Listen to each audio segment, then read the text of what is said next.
Assalamualaikum semuanya. Apa kabar kalian? Semoga dalam keadaan sehat dan dilancarkan rezekinya oleh Allah. Amin ya robbal alamin. Suatu ketika Baginda Raja pulang ke istana dan langsung memerintahkan para prajuritnya untuk menangkap Abu Nawas. Tetapi Abu Nawas telah hilang entah kemana, karena ia tahu sedang diburu oleh para prajurit kerajaan. Dan setelah ia tahu para prajurit kerajaan sudah meninggalkan rumahnya, Abu Nawas baru berani pulang ke rumah. "Suamiku, para prajurit kerajaan tadi pagi mencarimu," kata istrinya. "Ya istriku, ini urusan gawat. Aku baru saja menjual Sultan Harun Ar-Rasyid menjadi budak," kata Abu Nawas. "Apa?" seru istrinya kaget. "Raja ku jadikan budak," ulang Abu Nawas. "Kenapa kau lakukan itu suamiku?" tanya istrinya. "Supaya dia tahu di negerinya ada praktek jual beli budak, dan jadi budak itu sengsara," lanjut Abu Nawas menjelaskan. "Sebenarnya maksudmu baik, tapi Baginda Raja pasti marah. Buktinya, para prajurit diperintahkan untuk menangkapmu," kata sang istri. "Menurutmu, apa yang akan dilakukan Baginda Raja kepadaku?" tanya Abu Nawas pada sang istri. "Pasti kau akan dihukum berat," kata istrinya sedih. "Gawat, aku akan mengerahkan ilmu yang kusimpan," kata Abu Nawas. Abu Nawas masuk ke dalam. Ia mengambil air wudhu, lalu mendirikan sholat 2 rakaat. Kemudian berpesan kepada istrinya apa yang harus dikatakan bila Baginda Raja datang. Tidak berapa lama kemudian, tetangga Abu Nawas geger karena istri Abu Nawas menjerit-jerit. "Ada apa?" tanya tetangga Abu Nawas sambil tergopoh-gopoh. Suamiku mati," seru istri Abu Nawas. "Hah? Abu Nawas mati?" kata para tetangga hampir bersamaan. "Iya," kata istri Abu Nawas. Kini kabar kematian Abu Nawas tersebar ke seluruh pelosok negeri.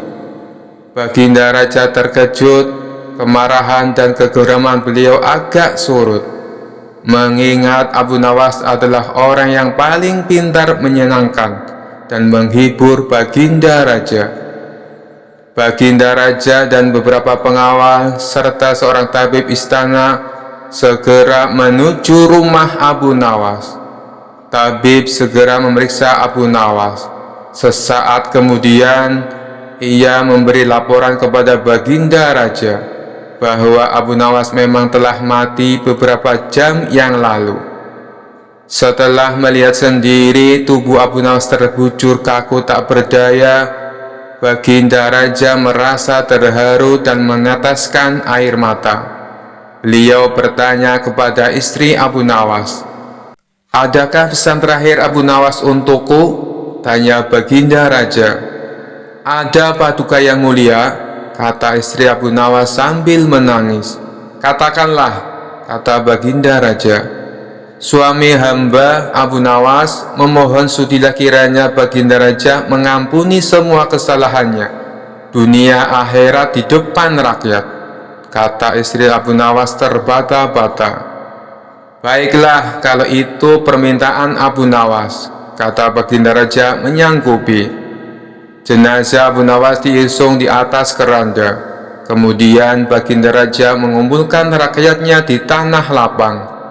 Beliau berkata di hadapan rakyat, "Wahai rakyatku, dengarkanlah bahwa hari ini aku Sultan Harun Al-Rasyid telah memaafkan segala kesalahan Abu Nawas yang telah diperbuat terhadap diriku dari dunia hingga akhirat. Dan kalianlah sebagai saksinya," kata Baginda Raja. "Syukur," kata suara dalam keranda. Seketika pengusung jenazah ketakutan. apalagi melihat Abu Nawas bangkit berdiri seperti mayat hidup. Seketika rakyat yang berkumpul lari tunggang langgang, bertubrukan dan banyak yang jatuh terkilir. Abu Nawas sendiri segera berjalan ke hadapan Baginda Raja. "Hamba masih hidup, tuanku. Hamba mengucapkan terima kasih yang tak terhingga atas pengampunan tuanku," kata Abu Nawas. "Kurang ajar, ilmu apa yang kau pakai, Abu Nawas?" tanya Baginda Raja. "Ilmu dari Maha Guru Sufi, guru hamba yang sudah meninggal dunia," kata Abu Nawas. "Ajarkan ilmu itu kepadaku," pinta Baginda Raja. "Tidak mungkin, Baginda. Hanya guru hamba yang mampu melakukannya. Hamba tidak bisa mengajarkannya sendiri," jelas Abu Nawas.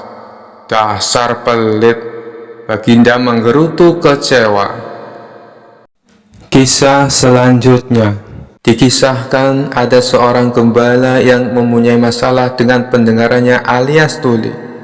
Meskipun tidak bisa mendengar sejak lahir, ia tidak pernah mengeluh dengan kekurangannya itu.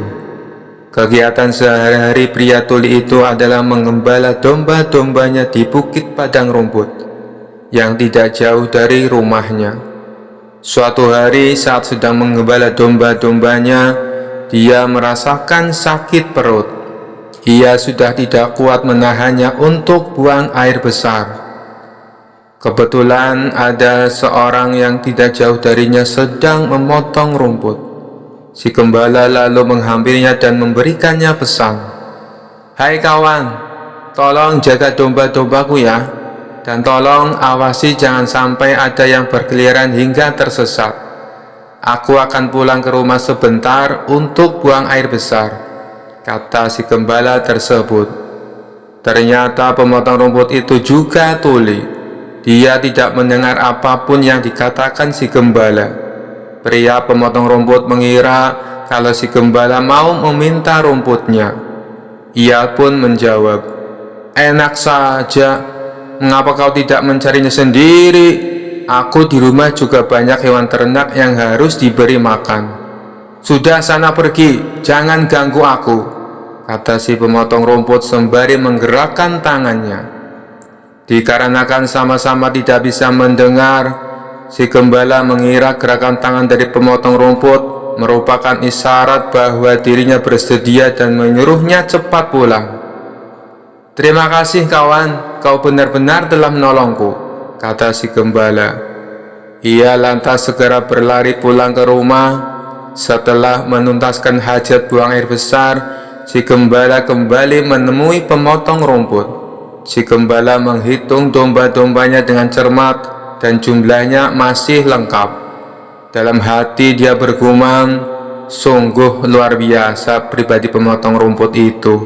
Ia benar-benar bisa dipercaya. Ia telah menjaga domba-dombaku tanpa mengharap ucapan terima kasih sama sekali. Sungguh pribadi yang luar biasa. Oh iya, bukankah salah satu dombaku ada yang pincang? Lebih baik aku berikan kepadanya sebagai rasa terima kasih. Pasti akan menjadi makanan yang lezat untuk keluarganya, ujar si gembala. Dia lalu memanggil domba tersebut dan menghampiri si pemotong rumput.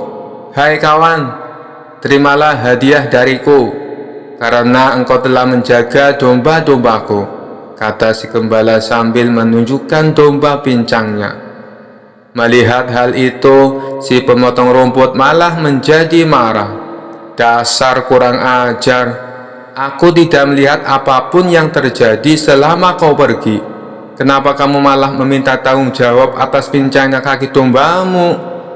Dari tadi aku sibuk memotong rumput dan sama sekali tidak tahu terkait kejadian yang menimpa kaki dombamu. Pergilah, kalau kau mendekat aku akan memukulmu," ancam si pemotong rumput dengan emosi. Si gembala pun menjadi heran kenapa si pemotong rumput tiba-tiba marah kepadanya. Tidak beberapa lama kemudian, lewatlah seseorang dengan menaiki kuda. tapi ternyata dia adalah seorang pencuri kuda yang telinganya juga tuli. Kuda yang dikendarainya adalah hasil curian. Si gembala lalu berteriak memanggil pria penunggang kuda. "Tuan, tolong katakan kepadaku, apa yang diucapkan si pemotong rumput ini? Aku ini tuli, Tuan, jadi aku tidak mengerti. Kenapa ia menolak pemberianku, malah marah kepadaku?" ucap si gembala dengan emosi. Pria pemotong rumput juga tidak mau kalah. Dia bicara dengan nada teriak kepada si penunggang kuda. "Begini, Tuan, dari tadi aku sedang memotong rumput dan tidak tahu apa-apa. Tapi tiba-tiba dia minta tanggung jawab atas pincangnya kaki domba miliknya. Jelas saja aku marah dituduh seperti itu," balas si pemotong rumput. Si penunggang kuda kemudian turun dari kudanya dan menghampiri mereka berdua. Dikarenakan juga menderita tuli, ia mengira si pemotong rumput dan gembala sedang memarahinya karena mencuri kudanya. "Benar, kawan, aku memang barusan mencuri kuda, tapi aku sungguh tidak tahu kalau kuda ini adalah milik kalian. Maafkan aku, kawan," kata si penunggang kuda. "Sudah aku katakan, aku tidak tahu apa-apa atas pincangnya domba orang ini," teriak si pemotong rumput. "Hai kawan, suruh dia jelaskan mengapa menolak pemberianku dan justru malah marah-marah," teriak si gembala. "Iya, aku mengaku mencuri kuda, tapi aku tuli, jadi aku tidak tahu siapa di antara kalian yang memiliki kuda ini," teriak si penunggang kuda. Di tengah-tengah keributan yang terjadi, melintaslah Abu Nawas. Di hadapan mereka kala itu, Abu Nawas sedang mengalami sakit gigi. Untuk menggerakkan mulutnya saja sakitnya bukan main, apalagi untuk berbicara. Ketika melihat kehadiran Abu Nawas, mereka mengira itu adalah seseorang sufi yang alim dan sakti. Sebab dari penampilannya, Abu Nawas mengenakan jubah layaknya ulama sufi terpandang. Si pemotong rumput lalu menghentikan Abu Nawas dengan menarik jubahnya. Ia berkata dengan nada berteriak kepada Abu Nawas untuk meminta keadilan. "Tuan Sufi, tolonglah aku. Mereka berdua menuduhku melukai dombanya," kata si pemotong rumput. Si gembala juga berkata kepada Abu Nawas dengan nada teriak, "Wahai Tuan Sufi, aku hanya ingin memberikan domba, tapi dia malah marah kepadaku." Si pencuri kuda juga ikut-ikutan berteriak, "Tuan Sufi, aku akui bersalah telah mencuri kuda mereka, tapi aku tuli jadi tidak bisa mendengar perkataan mereka. Aku tidak tahu siapa sebenarnya pemilik kuda ini," ucap si pencuri kuda. Mendengar pengaduan mereka dengan nada teriak, membuat sakit gigi Abu Nawas bertambah tidak karuan. Ia hanya bisa menatap tajam penuh amarah ke arah ketiganya. Mata hitam Abu Nawas menusuk tajam ke mata mereka bertiga secara bergantian. Ketiga orang itu mengira Abu Nawas sedang berusaha keras mencari petunjuk atas kebenaran dari situasi ini. Mereka bertiga pun mulai takut dengan sorot tajam mata Abu Nawas. Mereka takut kalau Abu Nawas akan menyihir mereka, atau setidaknya mengendalikan kemauan mereka. Melihat sikap Abu Nawas yang menakutkan itu, si pencuri kuda langsung melompat ke punggung kudanya dan segera memacu kudanya lari kencang-kencang. Begitu pula dengan si gembala, ia segera membawa domba-dombanya menjauh dari Abu Nawas.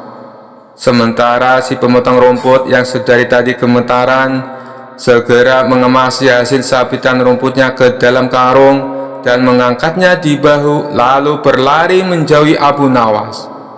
Setelah ketiga orang tersebut berlari karena ketakutan, Abu Nawas lalu melanjutkan perjalanannya.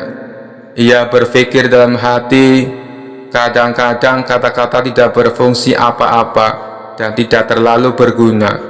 Mungkin lebih baik orang tidak perlu banyak bicara. Kisah selanjutnya. Suatu hari, Baginda Raja sedang duduk santai di singgasananya. Lalu datanglah seorang kepala dusun menghadap. Ia mengadukan permasalahan yang sedang menimpa di kampungnya. "Ampun Paduka yang mulia, hamba mohon pertolongan Paduka," ucap kepala dusun tersebut. "Memangnya apa yang menimpa kampungmu?" tanya Baginda Raja. "Begini Paduka yang mulia, akhir-akhir ini di kampung kami sering diganggu jin yang jahat," ujar sang kepala dusun. "Kenapa bisa begitu? Apa yang membuat jin tersebut mengganggu kampungmu?" tanya lagi Baginda Raja penasaran. "Paduka yang mulia, kampung kami mempunyai kekayaan alam yang berlimpah. Hampir setiap musim panen, kami selalu mendapat banyak keuntungan," jawab kepala dusun. Mendengar jawaban tersebut, Baginda Raja menjadi bingung. Lalu apa hubungannya? Masa gara-gara kampungmu subur membuat jin tersebut mengganggu? Tanya Baginda Raja heran. "Benar Paduka yang mulia, jin tersebut mengaku berkat jasa dialah kampung kami menjadi subur dan melimpah. Oleh karenanya, setiap datang musim panen, ia meminta tumbal seorang gadis. Bila permintaannya tidak kami penuhi, ia mengancam akan menghancurkan desa kami," jelas kepala dusun. "Oh, jadi itu alasannya. Baiklah, sekarang kamu pulang saja. Nanti saya akan mengutus seseorang untuk mengatasi masalah di kampungmu," ucap Baginda Raja. Selepas kepala dusun itu pamit pulang, Baginda Raja memanggil semua penasihat istana untuk mencari solusi atas permasalahan yang menimpa kampung tersebut. "Paduka yang mulia, yang kita hadapi adalah makhluk halus. Kita tidak mungkin melawannya dengan pasukan kerajaan. Yang ada nanti para prajurit malah kerasukan," ujar salah satu penasehat istana. Sedangkan para penasihat istana yang lain terlihat masih kebingungan mencari solusi yang tepat. Akhirnya terbesit di benak Baginda Raja sosok Abu Nawas. Saat itu juga ia memerintahkan prajurit istana menjemput Abu Nawas. Singkat cerita, datanglah Abu Nawas ke istana dan menghadap Baginda Raja.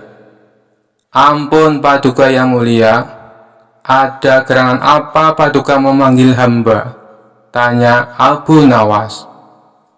"Saya akan memberimu tugas penting Abu Nawas. Tugas ini harus kamu laksanakan. Kamu tidak boleh menolaknya," balas Baginda Raja. "Tentu saja saya siap Paduka yang mulia. Kalau boleh tahu tugas apakah itu?" tanya lagi Abu Nawas. Suasana di kampung sebelah sedang tidak aman. Katanya ada jin yang suka mengganggu warga kampung tersebut. "Dan saya perintahkan kamu menyelesaikan masalah ini," beber Baginda Raja. Abu Nawas kaget mendengarnya. "Maksud Paduka, hamba disuruh menaklukkan jin jahat itu?" tanya dia memastikan. "Benar sekali Abu Nawas. Aku tahu kamu pasti bisa mengalahkannya," ujar Baginda Raja. Raut muka ketakutan dan gemetaran mulai terlihat pada diri Abu Nawas. "Ampun Paduka yang mulia, apa Paduka tidak salah orang? Saya kira Paduka keliru kalau sampai menunjuk saya," sebab saya ini bukan orang sakti, kata Abu Nawas.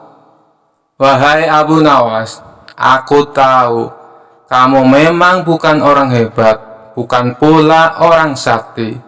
Tapi dengan akal cerdikmu, aku yakin kamu bisa mengalahkan jin jahat itu, ucap Baginda Raja. Abu Nawas dengan terpaksa menerima tugas tersebut, karena jika menolaknya bisa dihukum berat oleh Baginda Raja. Keesokan harinya berangkatlah Abu Nawas menuju kampung yang dimaksud. Setibanya di sana, ia langsung menemui kepala dusun. "Apakah Anda utusan Baginda Raja?" tanya kepala dusun. "Iya benar, saya diutus Baginda Raja ke sini," jawab Abu Nawas. Kepala dusun itu lalu menceritakan semuanya tentang sosok jin yang sering mengganggu kampungnya, termasuk meminta tumbal seorang gadis saat musim panen tiba.